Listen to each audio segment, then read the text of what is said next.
Oi gente, tudo bem? Eu sou Eline Ciprim. Vamos continuar uma introdução ao curso Milagres. Estamos aqui no significado das palavras, que é o glossário. E hoje a gente começa no mundo real.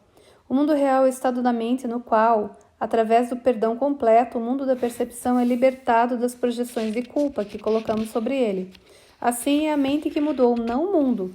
E nós vemos através da visão de Cristo que abençoa em vez de condenar.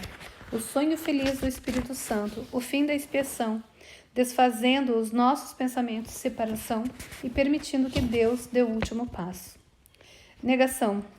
Na mentalidade errada, é evitar a culpa empurrando a decisão que lhe deu origem para fora da consciência, fazendo com que se torne inacessível a correção ou expiação, equivalente à expiação, equivalente aproximado de repressão. Protege a crença do ego segundo a qual ele é a fonte e não Deus. E na mentalidade certa, a negação é usada para negar o erro e afirmar a verdade, para negar a negação da verdade. A oração, como é popularmente compreendida, pertence ao mundo da percepção, pois pede a Deus algo que acreditamos precisar. Por outro lado, a nossa única oração real é pelo perdão, pois traz de volta a nossa consciência que já temos o que necessitamos, tal como é usada no curso. A oração não inclui as experiências de comunhão com Deus que vêm durante períodos de quietude e meditação. É comparada com uma escada na canção da oração, enfatizando tanto o processo do perdão quanto da comunhão entre Deus e Cristo. A canção, que é o fim da escada. O pecado. O pecado é a crença na realidade da nossa separação de Deus, vista pelo ego como um ato que não pode ser corrigido porque representa nosso ataque ao próprio Criador, que jamais nos perdoaria, conduz à culpa, que pede punição, equivale à separação e é o conceito central no sistema de pensamento do ego, do qual todos os outros decorrem de forma lógica. Para o Espírito Santo, um erro no nosso pensamento pode ser corrigido e, portanto, perdoado e curado. Percepção nível 1. O mundo dualista da forma e das diferenças que passou a existir após a separação, excluindo mutuamente o mundo não dualista do conhecimento. Esse mundo surge da nossa crença na separação e não tem realidade fora desse pensamento. Percepção nível 2. Vem da projeção. Nós determinamos interiormente o que vemos do lado de fora. Assim sendo, a nossa interpretação da realidade é crucial para a percepção, ao invés do que parece ser objetivamente real. Percepção na mentalidade errada. A percepção do pecado e da culpa reforça a crença na realidade da separação. E percepção na mentalidade certa é a percepção de oportunidades de perdão, serve para desfazer a crença na realidade da separação. E agora a gente vai para a percepção verdadeira, que é vista através dos olhos de Cristo. Esta é a visão do perdão que corrige as percepções equivocadas do ego a respeito da separação, por refletir a verdadeira unidade do Filho de Deus. É a atitude que desfaz as projeções da culpa, permitindo-nos olhar para o mundo real em lugar do mundo do pecado, do medo, do sofrimento e da morte. Não deve ser equiparada à vista física. Perdão. O que é o perdão? A gente fala tanto de perdão, E agora a gente vai ler o que significa o perdão aqui, gente, e é fantástico. É olhar para o nosso especialismo com o Espírito Santo ou Jesus, sem culpa ou julgamento. Nossa função especial que altera a percepção do outro como inimigo, que é um ódio especial, Ou salvador, que é o amor especial. Para irmão ou amigo, removendo todas as projeções de culpa que fizemos sobre ele. A expressão do milagre ou visão de Cristo, que vê todas as pessoas unidas na filiação de Deus e olha para o que está além das diferenças aparentes que refletem a separação.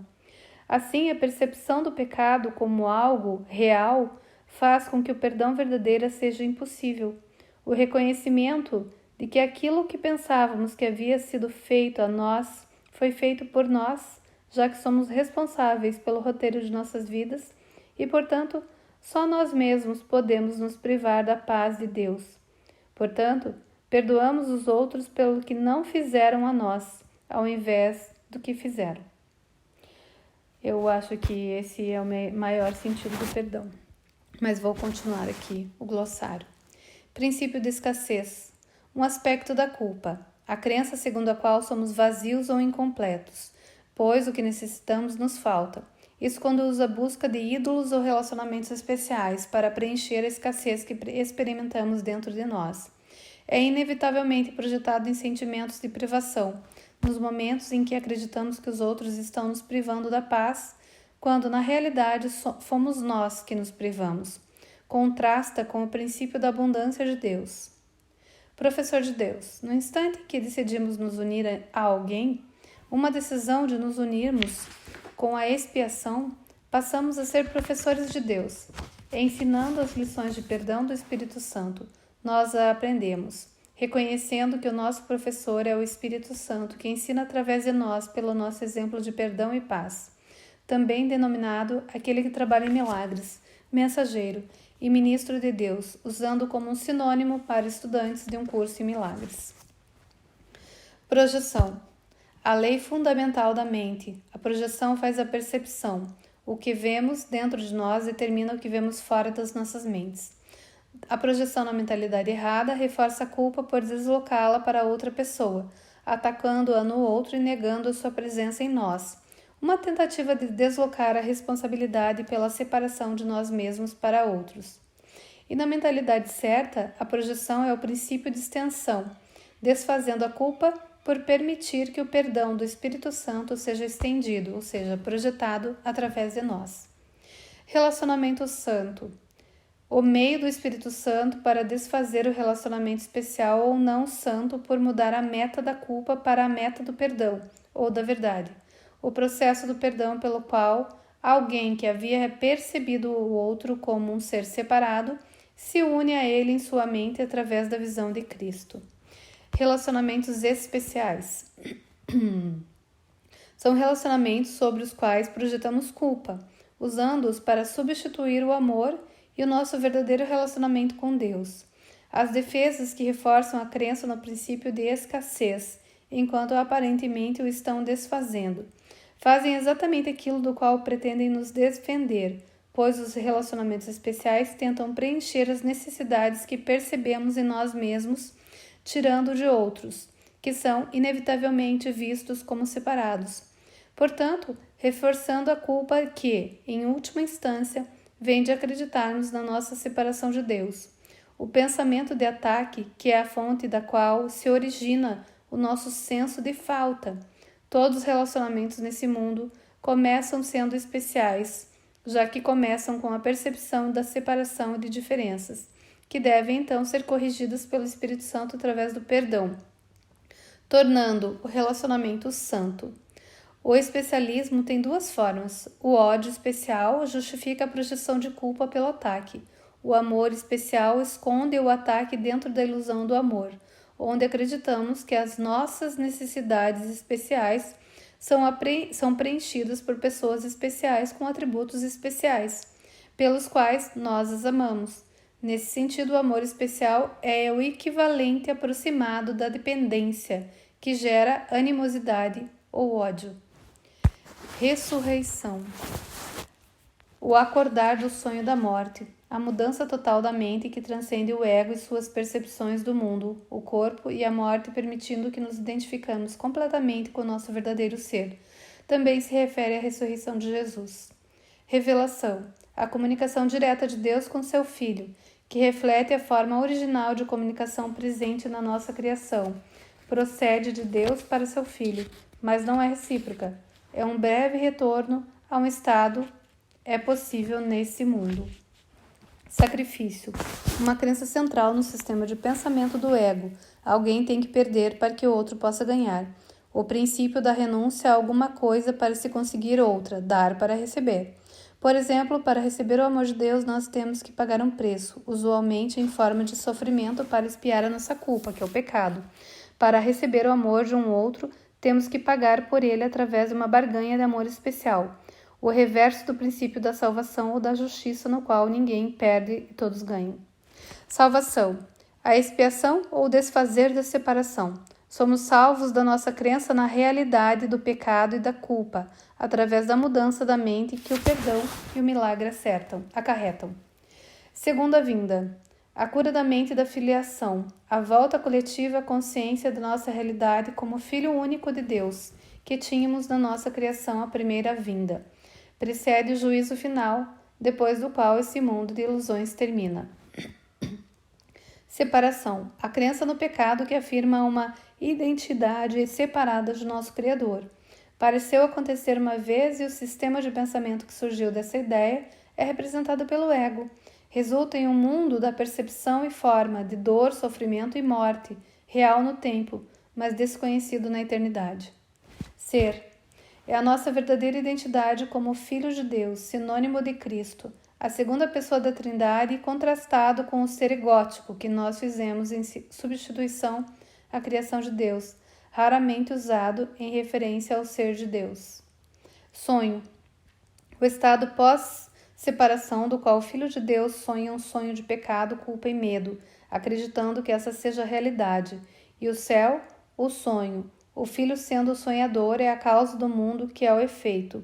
Apesar dessa relação de causa e efeito parecer ser revertida nesse mundo, onde parecemos ser o efeito ou vítimas do mundo, ocasionalmente usado para denotar sonhos sonhados no sono, apesar de não existir nenhuma diferença real entre eles e os sonhos que sonhamos acordados, pois ambos pertencem ao mundo ilusório da percepção.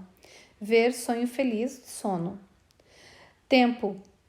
Nível 1. Uma parte integrante do mundo ilusório da separação, em contraste com a eternidade que só existe no céu. Apesar do tempo parecer ser linear, todo ele está contido em um único instante diminuto que já foi corrigido e desfeito pelo Espírito Santo e, na verdade, nunca aconteceu. Tempo nível 2. Mentalidade errada. O meio de manter o ego preservando os pecados do passado, projetados no futuro através da culpa e pelo medo da punição, enquanto não se olha para o presente, que é o que mais se aproxima da eternidade. E o tempo na mentalidade certa é o meio de desfazer o ego, perdoando o passado através do instante santo, o meio dos milagres. Quando o perdão for completo, o mundo do tempo terá realizado o propósito do Espírito Santo e simplesmente desaparecerá. Ter e ser. O estado do reino, onde não há nenhuma distinção entre o que temos e o que somos. Uma expressão do princípio da abundância. Tudo o que temos vem de Deus e nunca pode ser perdido ou estar faltando, inclusive a nossa identidade como seu filho, uma parte integrante das 3 lições do Espírito Santo. Trindade. A unidade de seus níveis não é compreensível nesse mundo. Consiste de 1. Deus, o Pai, o Criador.